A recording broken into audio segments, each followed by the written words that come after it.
추석 명절 맞이해서 성도님들에게 복에 대한 말씀을 전하고 싶은 마음을 하나님이 제게 기도 가운데 주셨습니다. 복을 싫어하는 사람이 있을까? 사람들이 복을 좋아하는 이유는요, 복은 우리의 인생을 유익하게 만들기 때문입니다. 이 복이라는 단어를 사전에서 찾아보니까 이렇게 정의를 하고 있어요. 복이란 삶에서 누리는 좋고 만족할 만한 행운 또는 거기서 얻는 행복이 복이라고 말합니다. 우리 삶에는요, 복과 관련된 말들이 참 많습니다. 자기 복은 자기가 가지고 태어난다. 웃으면 복이 온다. 참 얼굴이 복스럽게 생겼구나. 복주머니 등 우리 생활 주변에 속담, 격언, 그런 복된 용어들이 많은 것을 보면 사람들은 복 받는 것을 참 좋아합니다. 그럼에도 우리가 주의해야 될 것이 있어요. 기복주의 신앙은 경계하셔야 됩니다. 기복주의라는 것은 본질과 비본질이 뒤바뀐 현상을 가리키는 것인데, 우리 믿음을 복받는 수단으로 이용하는 것, 이게 우리가 멀리해야 될 기복주의입니다. 구약의 중심이 되는 책을 우리는 모세오경이라 부르죠. 5권의 책인데, 이 모세오경을 한 권으로 묶어주는 중심 주제가 있습니다. 오늘 구약에서 복이라는 단어를 성서학자들이 찾아보니까 구약에서만 무려 444번 등장합니다. 근데 이 모세오경에는 163회나 사용될 정도로 모세오경에 흐르는 중심 주제가 복입니다. 그 중에 창세기만 84번 이 복이라는 단어가 나오기 때문에 성서학자들은 창세기를 복에 대한 이야기, 이 복에 대한 스토리로 이해를 합니다. 자, 복이라는 단어가 성경에 언제 처음으로 나올까? 창세기 1장 22절인데 노란색 글자만 보시면 될 것 같아요. 하나님이 또 바다, 새, 짐승, 고기들을 만드시고 복을 주셨어요. 근데 이 복의 개념이 뭐냐면 생육, 번성, 충만이 창세기에서 말씀하는 복의 개념입니다. 근데 놀라운 것은 하나님이 인간을 창조하신 후에는 복의 개념이 확장됩니다. 자, 창세기 1장 28절은 하나님이 사람을 지으시고 축복하신 말씀이죠. 함께 읽겠습니다. 하나님이 그들에게 복을 주시며 하나님이 그들에게 생육하고 번성하여 땅에 충만하라. 땅을 정복하라. 바다의 물고기와 하늘의 새와 땅에 움직이는 모든 생물을 다스리라 하시니라. 아멘. 하나님이 사람을 창조하시고 선언하신 복의 말씀은 좀 확장이 돼 있죠. 생육, 번성, 충만이 이제 정복과 다스림으로 확장이 됩니다. 그렇기 때문에 성경에서 말씀하는 복의 특징이 있어요. 확장의 개념이 있습니다. 그러면 이걸 뒤집으면 성경에서 경계하는 저주는 뭐라고 우리가 이해를 하면 될까요? 복의 축소 또는 중단으로 여러분들이 이해하시면 될 것 같습니다.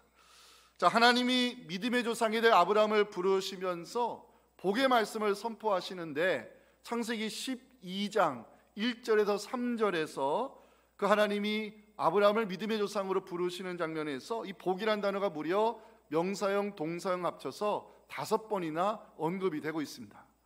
하나님의 부르심에는 복 있는 사람이 되라는 중요한 개념이 담겨있기 때문에 그 아브라함이 주셨던 말씀도 우리 아브라함의 영적 자손인 이 시대 우리에게도 주시는 언약의 말씀으로 받으시면 될 것 같습니다. 창세기 12장 3절을 다 함께 읽겠습니다. 시작. 너를 축복하는 자에게는 내가 복을 내리고 너를 저주하는 자에게는 내가 저주하리니 땅의 모든 족속이 너로 말미암아 복을 얻을 것이라 하신지라. 아멘. 하나님께 정말 복받은 사람이 누굴까 고민해 보다가 이삭을 생각하게 되었습니다. 우리가 이삭을 하면 떠오르는 이미지가 있어요.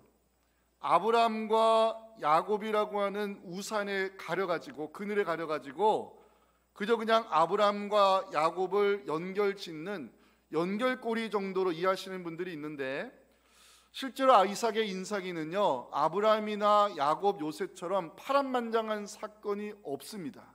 그래서 사람들이 이삭을 어떻게 이해하느냐? 수동적이고 내성적이고 조용하고 차분한 삶을 살았던 사람으로 우리는 이삭을 이해합니다. 그대로 기억하실 것이 있어요. 성경에서 축복의 언약을 제일 먼저 받은 사람이 아브라함이라면 그 축복의 언약을 현실에서 누린 최초의 사람이 이삭입니다. 그래서 오늘 창세기 26장은 성경 전체에서 유일하게 이삭이 주인공으로 등장하는 내용인데, 오늘 본문은 그 땅에 흉년이 들었다는 이야기로 시작을 합니다. 1절 보시면 그 땅에 또 흉년이 들매.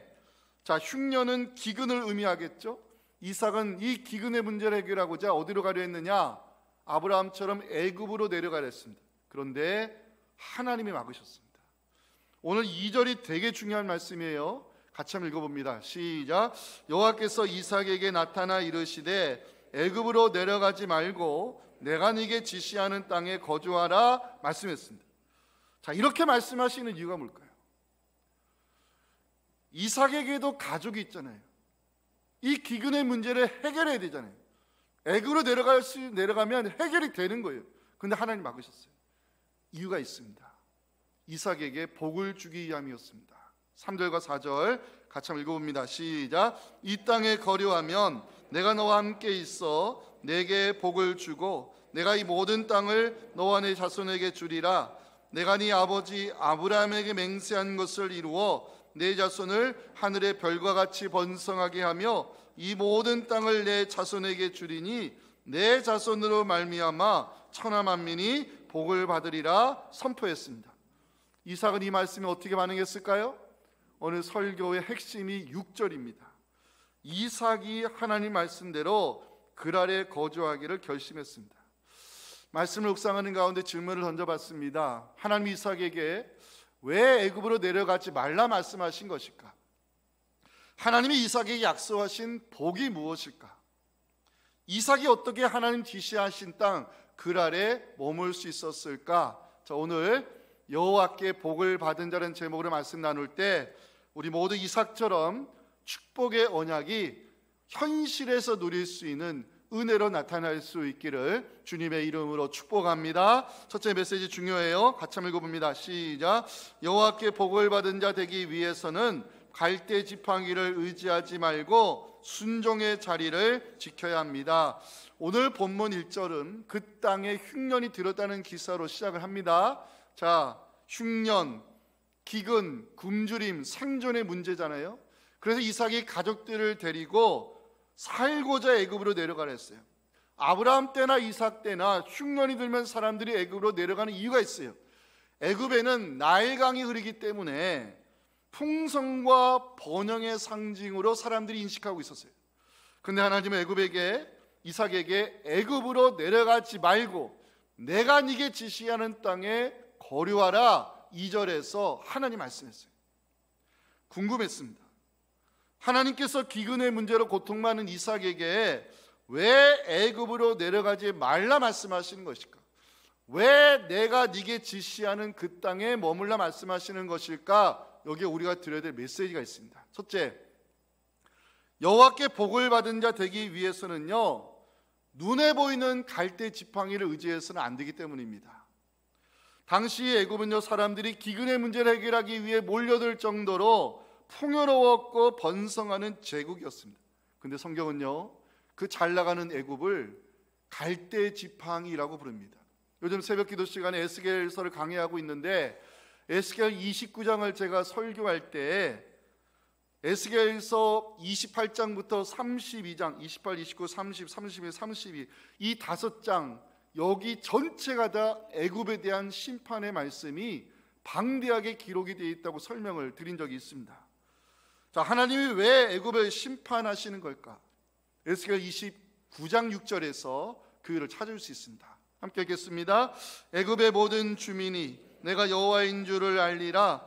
애굽은 본래 이스라엘 족속에게 갈대 지팡이라고 하나님 말씀합니다.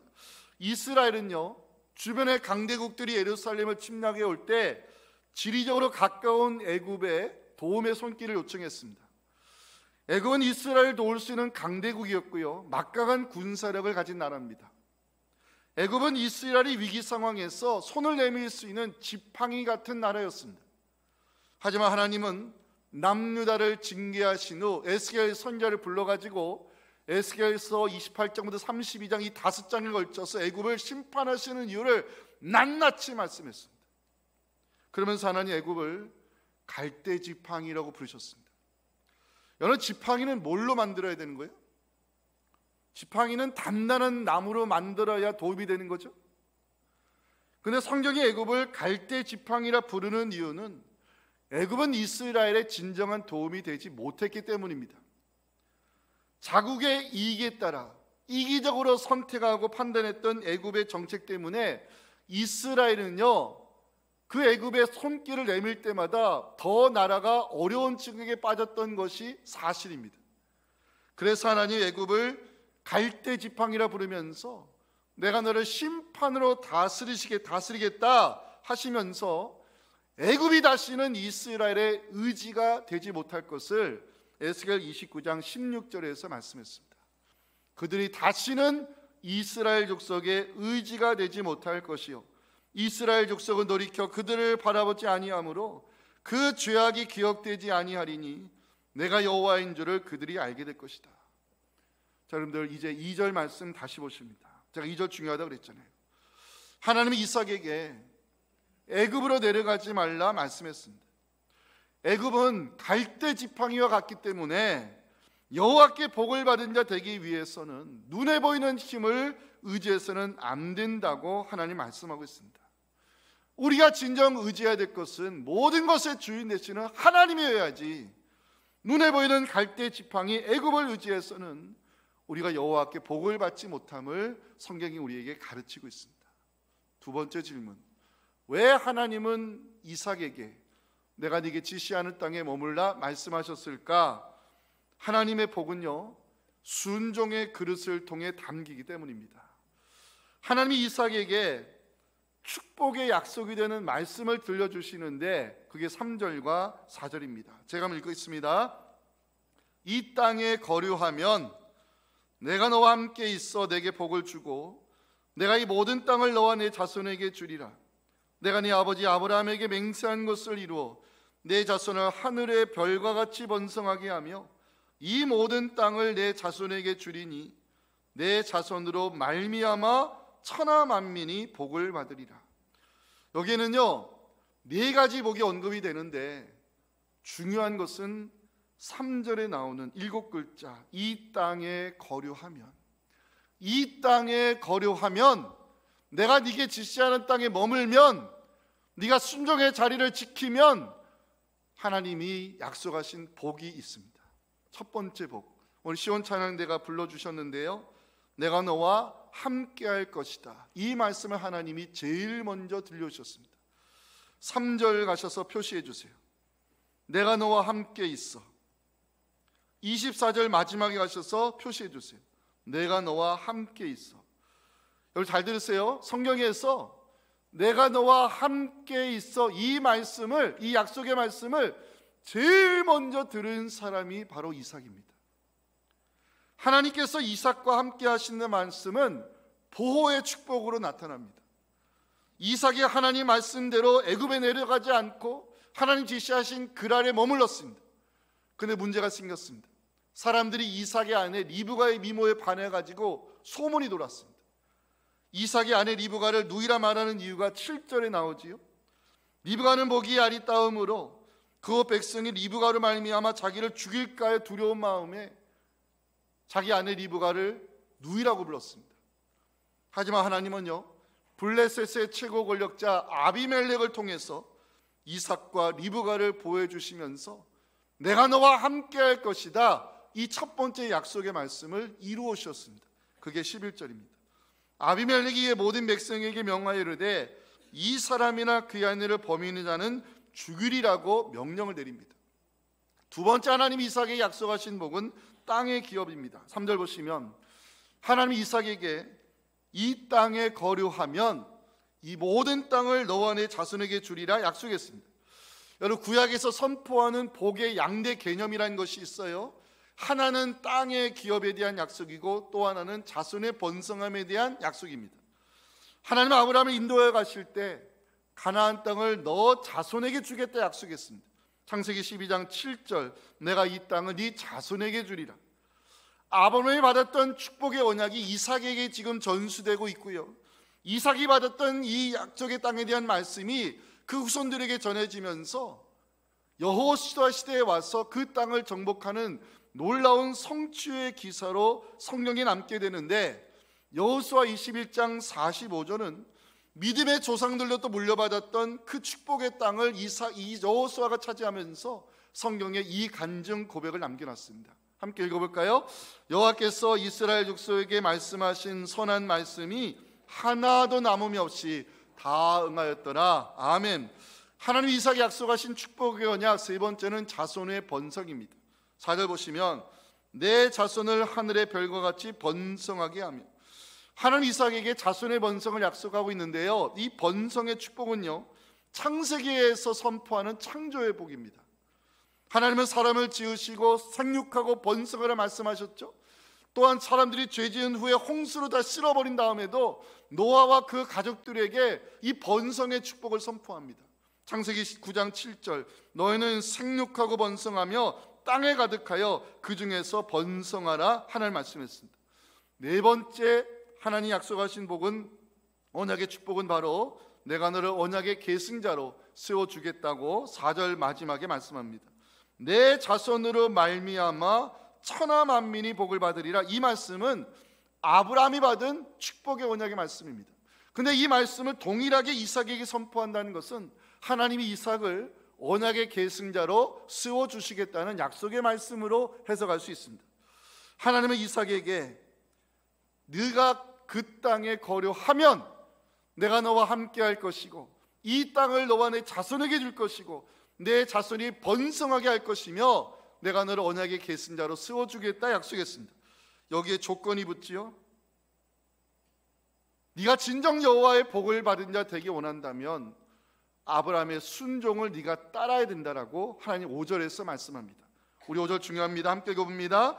이는 아브라함이 내 말을 순종하고 내 명령과 내 계명과 내 율례와 내 법도를 지켰음이라 하시니라. 아멘. 하나님은 아브라함의 순종을 이삭에게도 동일하게 요구하셨습니다. 하나님은 이삭이 아브라함과 같이 그 하나님의 말씀을 지키며 가는 순종의 길을 갈 것을 기대했습니다. 하나님은 이삭이 축복의 언약이 이어질 수 있는 신앙의 연결고리가 되기를 원하셨습니다. 하나님께서 순종을 원하시는 이유가 무엇일까 묵상해 보았습니다. 하나님께서 말씀하신 이 소중한 축복의 언약은요, 순종이라는 그릇이 준비될 때 담겨지는 복임을 알게 되었습니다. 오늘 3절과 4절에는요, 네 가지 복이 언급이 되고 있어요.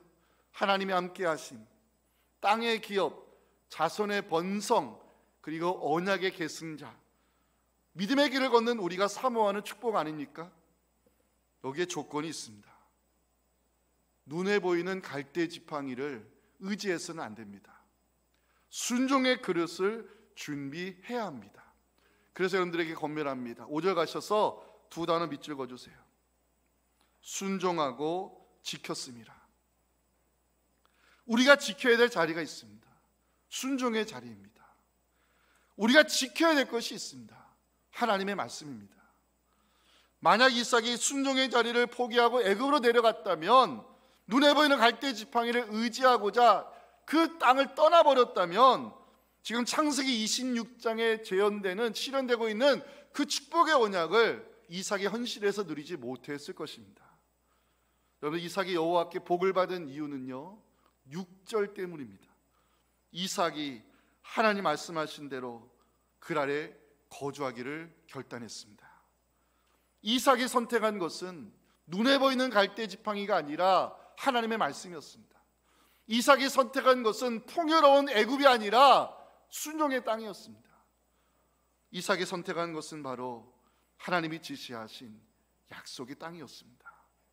기억하실 것은 이삭이 믿음으로 그 순종의 땅을 지키기를, 남기를, 거류하기를 선택했을 때 하나님은요, 이삭의 선택을 통해서 그 흉년의 땅을 풍년의 땅으로 바꿔주셨다는 사실입니다.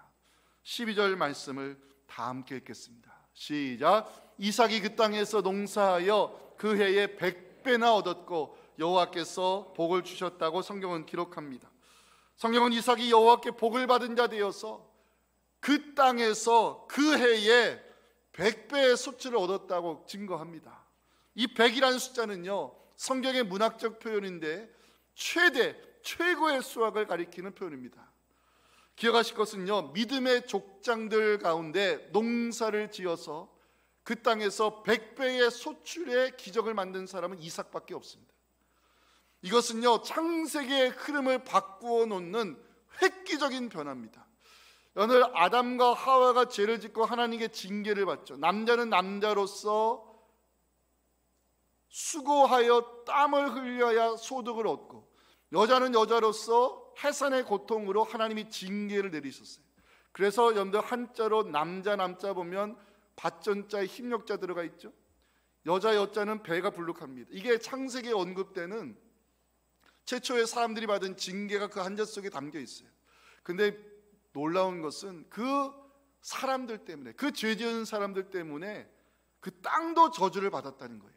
창세기 3장 17절, 땅은 너로 말미암아 저주를 받는다. 그래서 이 땅이 엉겅퀴를 내고 땅이 흉년이 되고 기근이 되어 사람이 굶주려 가는 거는요, 다 죄 지은 사람이 그 땅의 저주의 결과 때문입니다. 자, 그러면 이 흐름을 바꿔놓은 사람이 누구냐? 이삭입니다. 이삭이 순종의 자리를 지켰을 때 그 기근의 땅에서 100배의 소출이 나오는 풍년의 땅으로 바뀌었다고 성경 기자가 기록합니다. 저는 이 결과를 지켜보았습니다. 우리가 순종의 자리를 지키면 그 땅은 더 이상 저주받은 땅이 아니라 축복의 땅으로, 그 땅은 기근의 땅이 아니라 풍년의 땅으로, 그 땅은 죽음의 땅이 아니라 생명의 땅으로 바뀌는 결과가 순종의 자리를 지킨 사람을 통해 일어나는 하나님의 역사임을 알게 되었습니다. 순종의 사람이 머무는 그 땅은 더 이상 저주받은 땅이 될 수 없습니다. 그 땅을 하나님이 순종의 사람을 통해 축복의 땅으로 바꾸어 주실 것을 여러분 믿으시기 바랍니다. 그래서 여러분들 우리가 지켜야 될 자리가 있습니다. 순종의 자리입니다. 순종의 자리를 떠나서 복받은 사람 아무도 없습니다. 여러분들, 순종은 우리를 복 있는 사람으로 세우시기 위한 하나님의 명령입니다. 우리가 순종의 자리를 지키면 우리가 서 있는 땅을 하나님이 바로 죽음의 땅에서 생명의 땅으로, 저주받은 땅에서 축복의 땅으로, 기근의 땅에서 풍성한 땅으로 바꾸어 주실 것을 믿으시면서 우리가 서 있는 자리에서 하나님의 기적을 만들어가는 이 시대의 이삭의 후손 다 되시기를 주님의 이름으로 축복합니다. 자, 마지막 메시지 함께 읽겠습니다. 시작. 여호와께 복을 받은 자 되기 위해서는 다툼과 갈등이 아닌 양보와 화평의 길을 만들어 가야 합니다. 자, 이삭이 순종의 자리를 지켰을 때 하나님의 복을 주셔서 그 해에 100배의 수출을 얻었어요. 문제는 이삭이 하나님의 복을 받으니 사람들의 시기가 이제 나타나기 시작합니다. 13절 14절 보시면 그 사람이 창대하고 왕성해지자 불의 사람이 시기하는데, 이 창대하다는 단어가요, 존귀하다는 뜻이고 왕성하다는 단어는 계속해서 부유함이 유지되다는 뜻입니다. 불의 사람들이 이삭의 복받음을 보면서 시기하기 시작했고 생존의 문제와 관련된 우물을 흙으로 막아버립니다. 15절입니다. 모든 우물을 막고 흙으로 메웠습니다. 물이 귀한 팔레스틴 땅에서 우물을 고의적으로 메어버렸다, 상대방의 재산권을 불법적으로 침해한 것이고 그 땅을 떠나라는 경고의 표시이고요, 싸움을 불사하겠다는 선전포고입니다. 이삭이 뭘 선택했을까요? 17절 18절 보십니다. 이삭이 그것을 떠나 그랄 골짜기로 들어가 장막을 칩니다. 그리고 아버지 아브라함 때 팠던 우물을 다시 파는 수고를 감당합니다.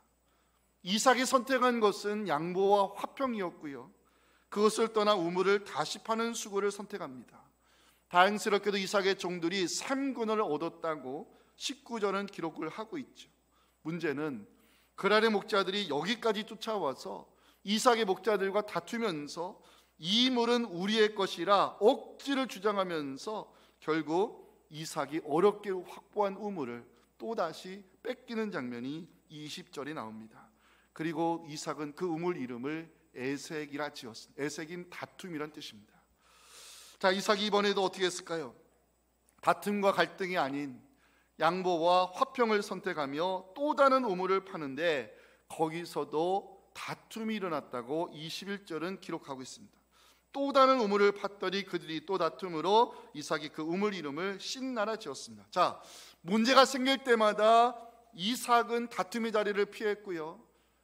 그리고 계속해서 우물을 파는 수고를 감당하는데 이 우물들을 계속 뺏깁니다.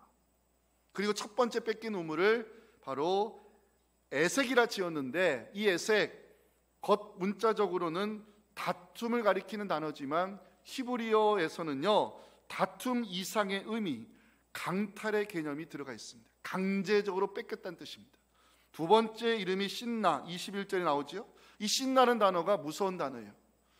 히브리어로 하나님을 대적하는 히브리어를 세이탄이라고 하잖아요. 이 사탄과 어군이 같은 단어가 신납니다. 그러니까 이 글 아래 목자들이 이삭의 우물을 뺏을 때 어떤 마음을 빼냐면 원수를 대적하는 마음으로 뺏었다는 거예요. 얼마나 이삭을 미워했어요. 이삭도 감정을 가진 사람이잖아요. 이삭에게는 책임져야 될 식구들이 있잖아요.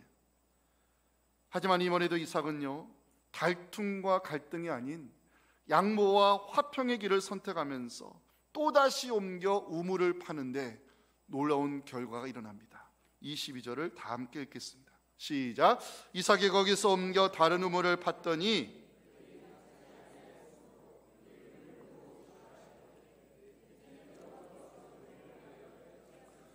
이 땅에서 우리가 번성하리로다 하였더라. 아멘. 제가 지금 대치동에 산 지가 16년 차인데 제가 16년 동안 대치동 왔다 갔다 하면서 르호봇이라는 이름의 간판을 단 그 가게를 한 군데 봤어요.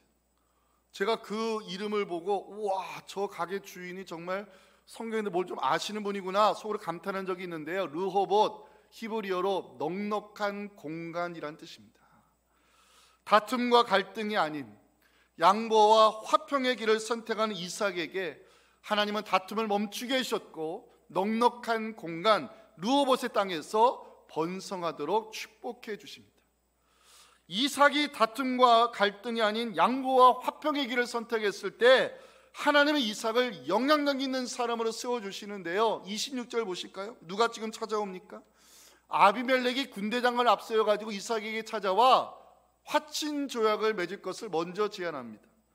블레셋의 전력자 아비멜렉이 이삭에게 뭐라고 이야기했느냐? 28절 29절 오늘 결론입니다. 함께 읽겠습니다.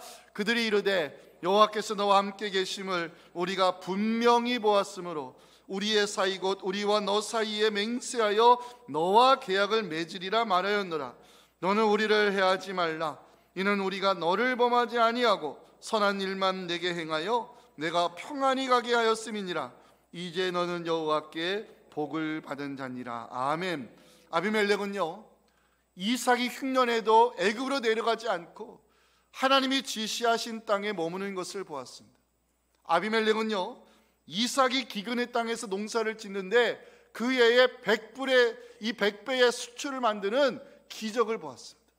아비멜렉은요, 우물에 문제가 일어났을 때 다툼과 갈등이 아닌 양보와 화해의 길을 선택하는 이삭을 지켜보았습니다. 아비멜렉은요, 이삭이 결국에는 르호봇의 넉넉한 공간을 차지하면서 그 땅에서 계속해서 번성하는 축복을 보았습니다.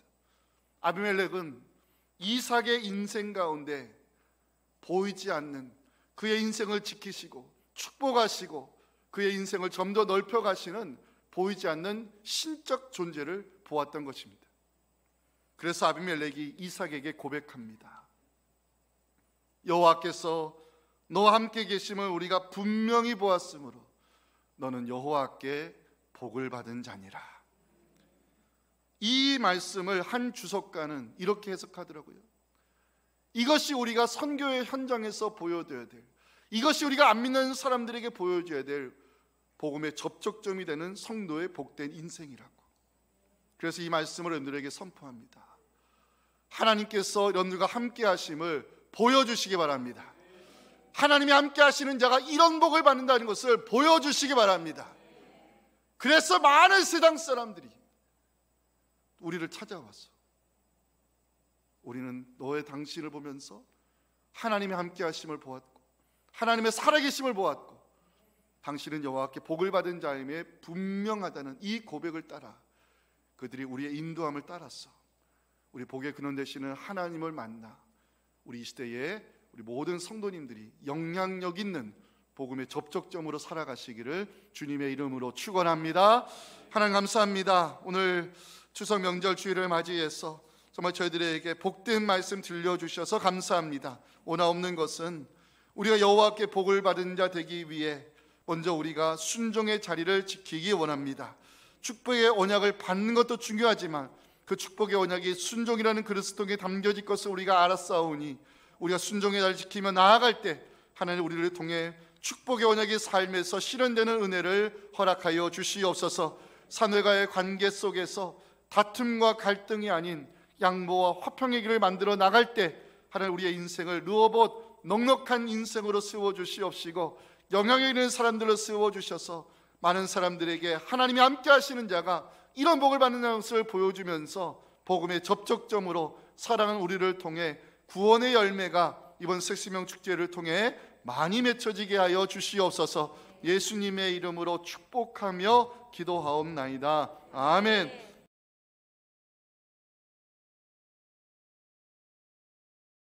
지금은 우리 구주 예수님의 은혜와 순종의 자리를 믿음으로 지키는 자를 통해 많은 주변 사람들에게 은혜를 흘려보내기 원하는 우리 사랑하는 하나님의 크신 사랑과 성령의 역사하심이 오늘 우리에게 주신 이 복된 말씀을 가슴에 새기며 너는 여호와와 함께하는 자이며 너는 여호와께 복을 받은 자임에 틀림없다는 이 소리, 이 복된 소리를 많은 사람들에게 보여주어 복음의 접촉점으로서 많은 사람들을 주님께로 인도하기를 소망하는 우리 사랑하는 성도들의 이 마음의 소원들과 우리 자녀 세대의 신앙과 이제 우리가 준비하는 새생명 축제의 일정 위에 지금부터 영원토록 함께 하시기를 간절히 축원하옵나이다. 아멘.